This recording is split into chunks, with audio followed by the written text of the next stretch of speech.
Asian hate crimes should be stopped. By Pin. An 84-year-old Thai man shoved and died, a 61-year-old Filipino slashed by a box cutter, and an 89-year-old Asian woman got slapped and set on fire. All of these are examples of Asian hate crimes. Now, what are Asian hate crimes?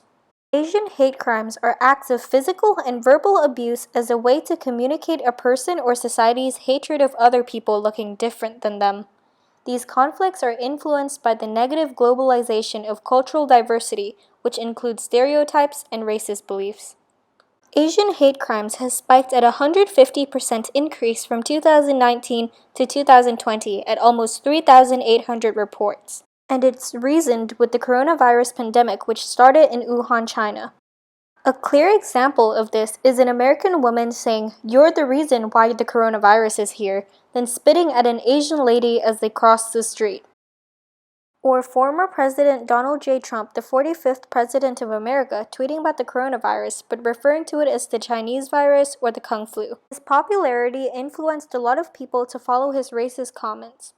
You see, that's how the racism spreads. Actor Ashley Park of Emily in Paris wrote, "Racism starts at a very small level. It starts with the things you say. It starts when someone calls a virus that shut down the whole world the Kung flu virus. It also starts when you roll your eyes or make fun of Asian waiters or Chinese food delivery people." Stereotyping is putting a label on a group of people and assuming that all of them fall under that same category. Example, the stereotype of every Asian kid should be good at math and play a classical instrument. When people make these assumptions, you would feel insecure, pressured, or offended that that's what they expect of you. In this case, the stereotype and blame are on Asians. Because COVID started in China, people assume that everyone who looks Chinese are likely to have the coronavirus. Most of these people are not even Chinese. And that results in the rise of hate crime. Now, what would happen if we don't start standing up and putting a stop to Asian hate crimes? If Asian hate crimes continue to grow, it will send Asian Americans back to their home country, since they wouldn't want to live in a place where they could be in constant danger. Now, this would cause a chain reaction of affected economy. America's economy depends on Asians to help extend their businesses and research. For example, if you look at this graph, this shows the population of Asians in America increasing rapidly, which means it's also growing America's economy. If Asians fled America because of fear of hate crime, then America wouldn't have the researchers and scientists to develop their country. You can also see that 54% of US companies have diverse CEOs. 30% of that 54% are Asians or Indians. So supporting my argument, if hate crimes will scare away Asians, then these companies will lose their CEOs. Not only would Asian hate crimes affect America's economy, but also their health and well-being. 4% of nurses in America are from the Philippines, which is roughly 150,000 nurses. These nurses are working with COVID patients. As we've heard from the previous news, the nurses are already understaffed and hospitals are running at their 100% capacity. If we lose these nurses, we'll lose more lives. Okay, so if we don't act now, we'll go through consequences later. But how do we even know if we will achieve an anti-hate environment? Since Asian hate crimes have only risen in the last 2 years, we don't have a lot of evidence of success in stopping Asian hate crimes.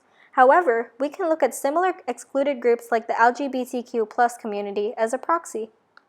Gay rights activist Chichia from Taiwan fought for 30 years for marriage equality. Taiwan finally accepted same-sex marriage legally on May 24, 2019. Look at how long and how much protesting were needed to finally allow the LGBTQ+ community to be accepted and legal. We should start spreading awareness and protesting hate crimes without consequences now. So, how do we even stand up to this? First of all, there's been major cases like in Georgia where a 21-year-old man shot 8 people, 6 of which were Asian women, and wasn't charged for hate crime. A protest started in the Manhattan District Attorney's Office, demanding charges of hate crime against the murderer. And you're probably thinking, whoa, there's no way I could start a protest all by myself. But no, you don't have to start a protest all by yourself. Something you could do is reach out to others who feel the same way. Social media is a great way to spread awareness and write, share, repost about personal concerns or experiences. Something else you can do as an individual is to encourage children to build friendships with other children from a different cultural background. This will help create a more inclusive future generation as they are exposed to the idea that people that look different from you should not be treated differently. You can also report any hate crime you see, which will help the victim because you are recognizing that they need help. And lastly, you can donate to GoFundMe at #StopAsianHate or support the AAPI Community Fund. Both are trying to reach $1 billion. By following through with these solutions, you would be helping Sustainable Development Goals number 10, reduce inequalities, and number 16, peace, justice, and strong institutions. People are often afraid of things that are unusual or beyond their normal community. They fail to see that by reducing these inequalities and spreading awareness, everyone will understand that being different is a good thing rather than something to be shamed upon. Asian hate attacks are full of injustice. Asians are being stabbed, spat on, killed just because of who they are. These attacks cause Asians to feel excluded, disvalued, and wanting to look as less as their true self as possible. They should not be feeling this way.